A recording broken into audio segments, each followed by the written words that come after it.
ao podcast do Instituto Fomos Brasil. Meu nome é Bruno Garchag.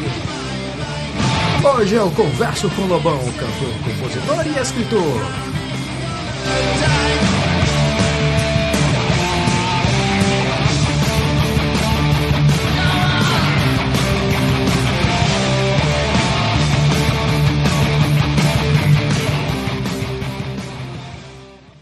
Seja muito bem-vindo, Lobão. Obrigado, Bruno. O prazer é todo meu estar aqui. Lobão, antes mesmo de toda essa polêmica atual provocada pelo seu novo livro, você havia dado declarações bastante contundentes contra as intervenções do governo e da política na vida dos indivíduos e também em defesa das liberdades individuais. À medida que você falava e argumentava, eu lembrei de argumentos bastante similares de autores que nós publicamos aqui no site do Mises Brasil. Por acaso você é leitor desses autores libertários ou leitor do site, eventualmente? Sou, sim. É um site que me ajudou muito para escrever o livro, para formar a minha visão de mundo mais ampla. E, enfim, o site tem resenhas maravilhosas, tem indicações de livros fundamentais, você tem acesso a livros que você não tem. Um dos problemas grandes que eu tive para bibliografia foi justamente esse: você ir numa livraria e ter um escopo de escolha muito pequeno, né, de autores. Então, realmente, eu devo muito ao site do Instituto Mises, viu? E você chegou ao site, a esses autores como? Você foi apresentado por alguém, chegou via pesquisa na internet, como é que foi o seu acesso? Foi através do Fórum da Liberdade, que eu fui há uns 2 anos atrás, estava lançando o primeiro livro, e aí eu tive acesso através disso. Essa semana você concedeu uma entrevista no programa do Danilo Gentili, e você fez uma afirmação que me lembrou muito o individualismo metodológico, que é de Max Weber, e que é um princípio central da praxeologia de autores como Mises, que você já me falou que leu no site do Mises Brasil. A frase que você disse é: frouxo unido jamais será um indivíduo. Né? É verdade. E é uma afirmação, essa afirmação sua me lembrou esse individualismo metodológico, que que informa assim: apenas o indivíduo possui uma mente, apenas o indivíduo é que pode sentir, ver, realizar e entender, e apenas o indivíduo pode adotar valores e fazer escolhas. Eu estou usando aqui uma frase do Rothbard. Eu queria que você explicasse um pouco essa frase que você disse na entrevista. Pois é, porque, na verdade, o individualismo, o indivíduo como célula de uma sociedade, né, é a antítese das utopias socialistas, que geralmente adotam justamente o grupo, e o indivíduo é colocado, geralmente aniquilado, né, em prol de um grupo. E, quer dizer, a visão é contrária a essa. E eu acho que as catástrofes todas decorrentes a essa outra metodologia, justamente a aniquilação do indivíduo não vai trazer nunca uma coletividade feliz, porque o indivíduo, aquela assim, gente feliz não dá trabalho, é justamente assim, um indivíduo feliz, ele emana, é daí que você vai fazer uma coletividade feliz, de vários indivíduos realizados, emanando opiniões, emitindo opiniões e conseguindo realizações pessoais, né? Então, o espírito de equipe, o espírito de nação, eu acho que vem todo desse indivíduo. E fazer ao contrário, você querer pegar um monte de nadas, né, de não indivíduos, para fazer uma coletividade, você jamais fará uma coletividade que terá o mesmo peso do indivíduo. Portanto, o frouxo unido jamais será um indivíduo. Lobão, pegando uma parte da sua primeira resposta, você disse assim, que as leituras que você conheceu a partir do site, você não teve acesso antes, e com o que você está dizendo agora sobre essa dicotomia entre indivíduo e coletividade, essa abstração, no meio que você viveu, assim, começando da escola e depois a sua carreira no meio artístico, como é que essas coisas ficavam combinadas? Por exemplo, na parte escolar, por exemplo, e até os amigos depois, qual era o tipo de mentalidade que era difundida e que era compartilhada? Era uma coisa folclórica, porque, na verdade, os fundamentos de esquerda, principalmente no Rio de Janeiro, é uma coisa de rodapé. Você não sabe exatamente o que é o quê. Você só acha o que é bacana você decorar a última frase do rodapé.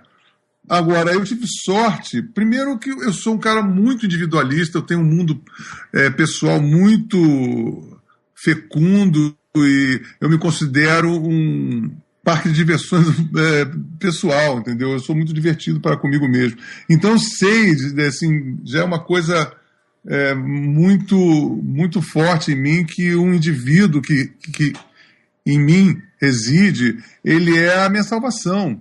Então, eu nunca entrei nessa parada de coletividade. Eu sempre achei muito cafona, diga-se de passagem. E tive a sorte de ter um amigo anacrônico e que todo mundo olhava porque ele era um economista e era um cara absolutamente conservador, né? E ele foi, na verdade, o cara que me ajudou em tudo. Ele me colocou no primeiro emprego, depois, 10, 20 anos depois, quando ele já era diretor do Ibope, ele morreu com 23, 24 anos. Ele pagou a minha primeira fita demo. Então ele foi uma espécie de anjo da guarda, do Inácio Machado. E ele era uma figura muito anacrônica, porque todo mundo... Ou você era um surfista alienado, que não tinha uma postura definida sobre nada, era um hedonista, né? Ou você era aquele cara engajado de esquerda. E esse cara não, ele lia Adam Smith, ele era um cara convictamente conservador ou liberal, com pensamentos que poderiam ser tidos como de direita, ou nada encaixados dentro daquele contexto.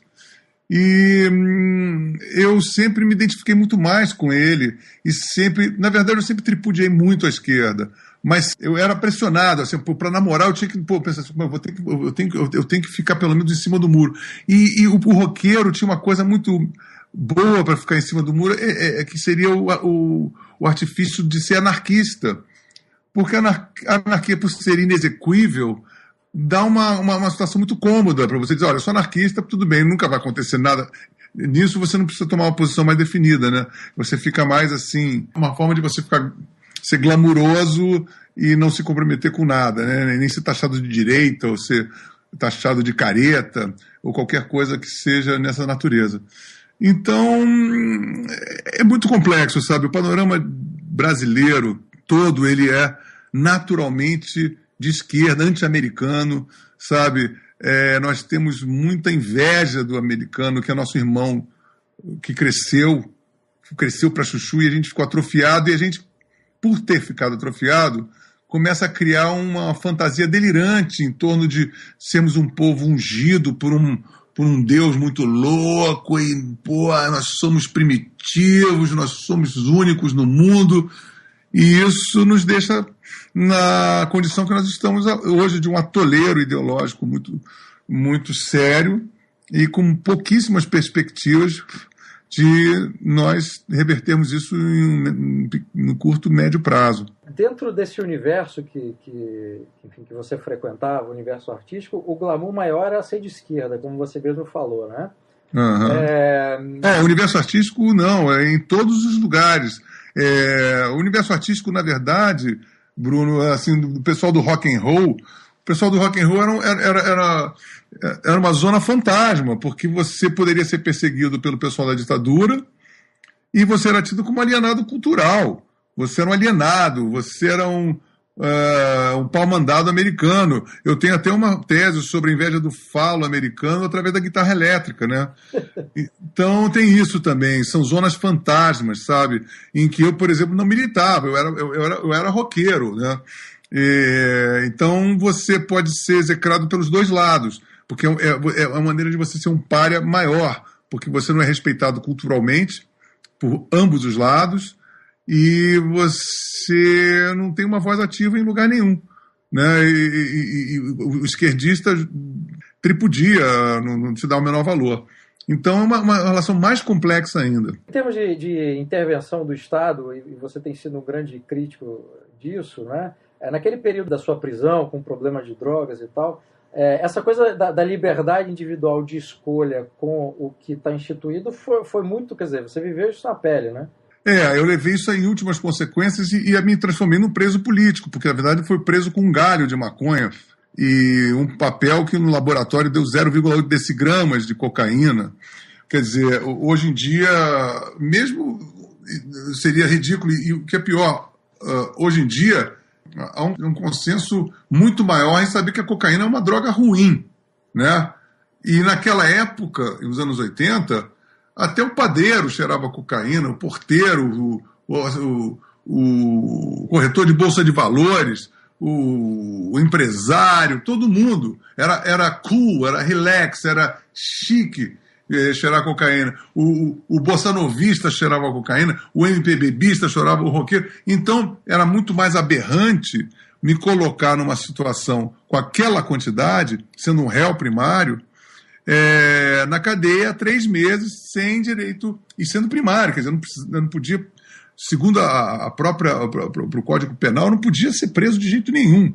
Fui preso e o juiz ainda falou, é porque não é exatamente porque ele está cometendo esse delito, é porque ele é um mal social e nós não devemos deixar esse mau exemplo solto por aí, senão se dá um laudo judicial. Então, eu acredito que a partir dali eu me transformei de um preso normal para um preso político, ideológico, comportamental, né? E a partir dali, o Estado achou por bem eliminar qualquer possibilidade de eu ter algum direito individual, e eu passei 4 anos com um salvo-conduto do Estado, que sem mandado de busca e apreensão, eu poderia ser preso por qualquer agente do Estado. Então, eu tive 132 processos, de 1987 a 1991, entendeu? Pelos mais absurdos que você pode imaginar. Por exemplo, eu estava na minha casa, daqui a pouco o telefone tocava. Aqui de Porto Velho, Rondônia, Lobão, você foi enquadrado no artigo 12, tráfico de entorpecentes, por induzir a multidão ao uso de drogas. Eu falei assim, mas o que eu falei? Aí eu recebia uma intimação da Polícia Federal para ir para Samauá, lá no Rio de Janeiro. E aí tinha lá, você induziu a população ao uso de drogas. Eu falei, mas o que eu falei? Está aqui escrito, rapaziada, pelo amor de Deus, vamos pegar leve. Eu falei, mas houve um tumulto no meio da multidão, eu pedi para as pessoas moderarem seu comportamento, pegar leve, você pegar no baseado, não. Então, você está entendendo o nível? E aí eu era apreendido, foi apreendido por 132 vezes, por todos os motivos que você pode imaginar, né? Quando eu cheguei, que eu tive que me exilar nos Estados Unidos por 9 meses, minha filha tinha 3 meses quando eu saí daqui, quando eu cheguei tinha 1 ano e 10 meses, eu saí do avião, no finger mesmo, ainda na porta, uma Polícia Federal, eu saí em 89, né? Com o mandado de apreensão, falei assim, mas peraí, prescreveu minha pena, nós estamos em julho de 89, tá aqui, isso aqui, você está preso. Aí eu falei, por favor, deixa eu dar uma olhada. O mandado era de 1º de abril de 87.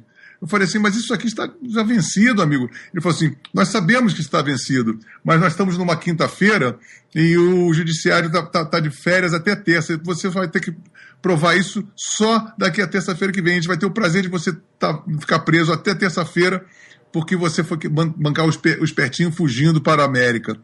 Aí como eu sou um cara muito educado, eu comprei num sex shop lá umas algemas, porque eu detesto promiscuidade. Peguei as algemas e falei assim, olha, eu sou muito higiênico, vou ter minhas próprias algemas pessoais, e fiquei preso. E passei 8 horas na Polícia Federal com minha filha lá, doido para ver minha filha, não podendo ver, porque eles cismaram de me prender. Aí o meu advogado teve que ir lá, teve que procurar o juiz que estava pescando na Ilha do Governador para até lavrar uma sentença lá de soltura. Você está entendendo? E se eu for contar, aí eu fui fazer um show em Cascavel, estavam fazendo exame ginecológico nas meninas para ver se encontravam drogas, porque estavam indo ver meu show. Você tá entendendo? Então, eu posso aqui passar horas te contando esse tipo de perseguição, sabe? Muito ferrenha, e as pessoas têm que entender que o aparelho estadual, os agentes do Estado daquela época, eram os mesmos da ditadura, os mesmos delegados, os mesmos policiais, né? Nós estávamos em 85, né? 87, era mais ou menos a mesma rapaziada, né? E eram os mesmos métodos. Quando eu fui para a cadeia, eram torturas, quer dizer, até hoje tem tortura na prisão, mas era assim, quebravam canela, arrancando unha, apagavam o cigarro em cima do cara, e matavam as pessoas, e a gente convivia com isso, como até hoje se convive, né? O Brasil é um dos campeões mundiais de assassinato de preso e tortura de preso. E por isso que quando a gente falou sobre a Comissão da Verdade, eu falei assim, mas como a presidente Dilma em Harvard foi perguntada por uma pessoa, mas o Brasil é campeão de tortura, o que a senhora faz para isso? E ela simplesmente declarou, nós somos impotentes em relação a isso, não podemos fazer nada quanto a isso. E isso é que me deixou mais indignado. Como se dar assim, ao direito de colocar uma Comissão da Verdade para investigar 500 presos, quando você mata 500 presos e tortura por mês, o que aconteceu em 23 anos de ditadura. Então isso tudo, para mim, é tão absurdo, sabe, que realmente... E sempre você cai nesse absurdo da assimetria, né? A gente fala, e sempre está ali. Agora, Lobão, com base nessa sua experiência do passado e com essas leituras que você tem feito ao longo desses anos, como é que está a sua perspectiva com relação à política, que, como você falou, não era uma preocupação anos atrás? Você me contou uma história muito curiosa do outdoor que você viu no Rio de Janeiro, no lançamento que teve essa semana, né? Como é que é o seu olhar agora para o que acontece em volta a partir dessas leituras de autores libertários e tudo? Olha, a minha percepção, eu acho que isso já vem de um tempo, mas o que eu sinto, independente, basta você respirar aquele ar, é que a gente está contaminado por um processo doutrinário. Tenho sobrinhos em idade escolar, eu vejo que tem uma doutrinação assim, desde a minha época, eu tinha moral e cívica, no meio da ditadura já tinha uma doutrinação gramsciana. Mas hoje em dia chegou ao paroxismo, Paulo Freire, essa situação toda, e isso está dominando o ambiente que nós temos no Brasil, essa coisa do Fórum de São Paulo, que também foram informações que eu peguei recentemente, eu não acreditava nessa coisa de essa conspiração, que o comunismo tinha acabado, essas coisas todas para mim realmente eram coisas, pareciam coisas delirantes, tá? E agora eu estou vendo que não, isso não é o que está acontecendo mesmo, o comunismo ou o capitalismo de Estado, ou o que é que seja chamado, mas ele está aí mais vivo do que nunca e com anticorpos, porque hoje em dia você não precisa fazer para uma ditadura, você não precisa baixar o pau e dar o cacete, você tem métodos de propaganda e de doutrinação muito eficazes, né? E parece-me que nós estamos enredados nessa situação e, como oposição, esse que eu acho que é o grande problema, e aí onde é que está o nosso caso. Porque nós não temos, nós teríamos uma direita, o que seria a nossa autonomenclatura, conservadores, liberais. Eu acho que aí chega um ponto histórico que haverá de ter um alinhavo, porque nós temos várias vertentes e várias discordâncias dessas vertentes e poucas pessoas importantes seguindo elas. Né? Nós temos o Olavo de Carvalho, temos o Rodrigo Constantino, que os dois não se bicam, e nós temos que chegar uma hora, sentar todo mundo e falar assim, gente, a gente não pode se dar esse luxo agora, porque nós temos mais coisas em comum do que contra, e nós temos um inimigo em comum, sabe? Porque eu acredito que o comunismo seja a coisa que, para todos nós, seja a coisa mais nefasta e mais sombria que tem. Então, eu acho que nós estamos num momento histórico em que nós, naturalmente ou forçosamente, movidos pela nossa própria boa vontade, pelo nosso bom senso, sentarmos-nos e tentarmos um alinhavo, e não só um alinhavo assim, tipo, nós vamos conversar e vamos concordar em alguma coisa, mas temos que reformular uma situação para que, por exemplo, nós não temos um partido, uma representação ainda que possa nos representar, né? A gente não vai poder, assim, tá bom, então vamos votar na Marina Silva, tá entendendo? Porque ela não representa isso tudo, esse escopo, esse cabedal todo. Aonde que nós vamos colocar todas essas ideias? Nós não temos um partido. Foi por isso, desculpa te interromper, Lobão, foi por isso que você deu um apoio público, formal à criação do Partido Libertários? Eu lembro de ter publicado no Twitter, né? Claro, com toda certeza. Mas você vê, ainda eles estão lá se rebolando e tem pouquíssimas assinaturas.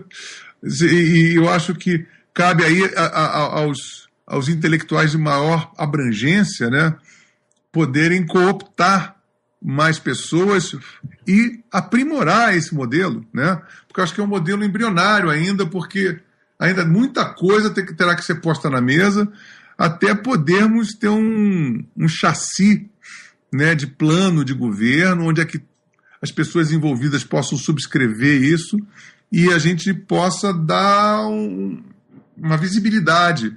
E talvez eu, como homem público, nesse caso aí, seja esse o meu papel maior, né, de poder desencadear uma visibilidade maior e atrair mais pessoas. E eu acho que agora está uma hora embrionária e muito, muito sutil e, ao mesmo tempo, muito perigosa, porque a gente está no fio da navalha e, se não for... Você mesmo falou, todos nós nos conhecemos, a gente é um vilarejo, né? Exato. Então, se essas pessoas que a gente sabe que estão dentro do nosso contexto não se mobilizarem agora, não vai ter mais ninguém. E não vai ter mais momento nenhum. Acho que o momento... E a gente agora, eu acho que o mais importante, por exemplo, de todo esse desencadear de fatos, é que a gente percebeu, eu tenho certeza que todos nós aquilatamos que há uma maioria silenciosa, que já não tão mais silenciosa, mas ela é uma multidão muito maior do que nós imaginávamos. E agora este é o novo ingrediente que nós temos na nossa receita. Nós temos como o próprio Olavo falou, assim, o Brasil não é um país de esquerda, na verdade. Os intelectuais são de esquerda, a cultura é de esquerda, mas o país é conservador. Nós somos um país religioso, católico, queremos a família, etc. e tal. Então, tem que ter uma astúcia e uma habilidade muito grande, uma rapidez muito grande, de podermos alinhavar todos esses vieses dos libertários com os conservadores, ou pelo menos de todo mundo que crê no livre mercado, na livre iniciativa, na propriedade privada, na liberdade de expressão, que são, acho que, os motes que ligam todos nós, né?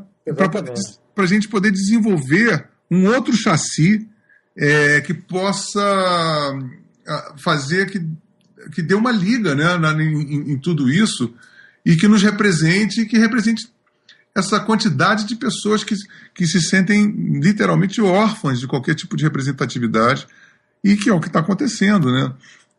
Então é um momento muito rico, por um lado, e um momento em que a gente tem que ter a visão de um ponta de lança rompedor, né? Saber o que fazer com a bola quicando na área. Em termos de definições políticas, que foi um ponto que você citou no início da sua resposta, Lobão, você hoje se definiria em alguma posição, como libertário, ou enfim, qualquer outra coisa, ou não? Olha, eu sinceramente eu me sinto muito cru politicamente para te dizer. O que eu posso te dizer isso. Eu sou a favor do livre mercado, do lucro, de um choque de capitalismo, da redução do Estado, da livre iniciativa, da propriedade privada, da liberdade de expressão, sabe? Agora, aonde que eu me enquadro nisso? Né? Isso é ser libertário? Então eu sou libertário. Agora, eu não sei até a fronteira entre o anarco-libertarismo e o conservadorismo que ainda preconiza um Estado mínimo que seja, mas essas diferenças é que vão ter que ser alinhavadas, e eu mesmo não sei as fronteiras dessas diferenças. Não, acho que é muito honesto da sua parte dizer isso. No Fórum da Liberdade, um dos conselheiros do Miss Brasil, Roberto Quioca, te deu um livro de presente que foi o Defendendo o Indefensável, do Walter Bloch. A gente até conversou antes da entrevista. Eu queria que você falasse um pouco sobre esse livro, quer dizer, quando você começou a ler, o que você achou do livro, qual parte chamou mais atenção? Não, exatamente o argumento dele simplesmente tenta capitalizar todos os males da sociedade, a prostituição, as drogas, reduzir o Estado, e de uma maneira que à primeira vista pode ser uma coisa repugnante e tudo mais, mas é uma proposta muito provocadora, que é quase uma radiografia de contraste, né? Em que você meio que cai na real e nas brechas que nós temos e nas oportunidades que a gente acaba não conseguindo usufruir por determinados bloqueios culturais, ideológicos, e que a gente tem que abrir a nossa cabeça para poder realmente inventar uma nova gama de possibilidades político-econômico e filosóficas para esse século XXI. E de poder colocar questões que não estão em debate na sociedade, né? São tabus, né? Que é o que você tem feito agora, nesse período, né, Lobão? E você pode imaginar, a gente sabe o quão difícil é qualquer tipo de tabu numa sociedade que tende a sacralizar e ser muito retrógrada mesmo, de ser paralisada, né? Fossilizada. Fossilizada é um bom termo. É uma sociedade fossilizada. E então qualquer coisinha que você venha, assim, você arriscar, não pode arriscar, criticar alguma coisa do status quo é uma heresia. Então tudo se torna muito mais difícil porque você está lidando com uma sociedade, com uma cultura paralisada, fossilizada. Bom, falando especificamente sobre o seu livro agora, para poder encerrar o podcast, você faz uma crítica, você começa, quer dizer, o grande ponto de partida do seu livro é a semana de 22, e você faz uma crítica ao desdobramento daquilo que foi feito em 22, e me parece também que tem uma crítica sua, que é evidente, que é muito interessante, que é colocar a semana de 22 quase como um ato político que teve os desdobramentos políticos e culturais, né? O próprio Oswald e o Mário de Andrade, que são os dois dos grandes nomes da Semana Moderna, eram homens de esquerda. Eu queria que você falasse sobre essa sua escolha e os desdobramentos que você aborda no livro. Perfeito. Por exemplo, eu peguei o Manifesto Antropófago basicamente porque ele é um pastiche do Manifesto Comunista. Um pastiche antropofagizado, né, diga-se de passagem, tupiniquizado. E é um pensamento de esquerda em que, aí sim, aquela coisa da antropofagia, na verdade, é uma maneira pouco honesta de admitir a mimese. E eu acho que, assim, quando você tem autoestima, quando você vê que todos os povos mimetizam, mas o brasileiro se acha um macaquito de imitação. Aí, não, então você é um malandro agulha e vou ser antropófago, porque eu vou comer, porque eu sou índio, sabe? Como tem uma estrofe lá no manifesto que o Oswald fala: o índio vestido de branco, numa ópera de Carlos Gomes, né, na ópera de Carlos Gomes, vestido de Pitt, uma coisa assim. E aí eu falei: Oswald, você quer o quê? Um branquela pelado, fantasiado de antropófago, numa peça de Zé Celso Martinez no Teatro Oficina, querendo comer Caetano? Pelo amor de Deus, né? Então, o intelectual brasileiro, ele se veste, essa coisa do índio comunista, uma coisa do Lévi-Strauss também, que veio aqui fazer pesquisa e tudo mais, e o Oswald adotou isso como se fosse o umbigo do mundo, né? Como ele dizendo que a Revolução Francesa foi uma coisa mínima, o Brasil tinha um futuro. Eu chego e falei para ele: Oswald, com todas essas suas ambições de botar o Brasil no cosmos, no mapa mundi, o Brasil não ganhou um prêmio Nobel ainda, né? Com toda essa sua estrutura que você deu de herança para a gente como legado, a gente não conseguiu um prêmio Nobel sequer, nem de literatura, nem de nada, porque a gente é malandro agulha, porque quer espetar, mas sempre leva no buraco, né? Isso não é herança, é maldição, né, Lobão? Isso é maldição, rapaz, exatamente. Lobão, muitíssimo obrigado pela entrevista e parabéns aí pelo livro e por essas questões que você tem levantado aí. Olha, eu que agradeço o papo, Bruno, foi maravilhoso. Quero que a gente se encontre cada vez mais e a gente pega esse momento aí e vamos ver o que a gente pode fazer, todos esses elementos que estão entrando na nossa vida agora, e vamos ver se a gente consegue alinhavar essas pessoas todas em torno da liberdade, né? Exatamente. Muito obrigado. Eu que agradeço.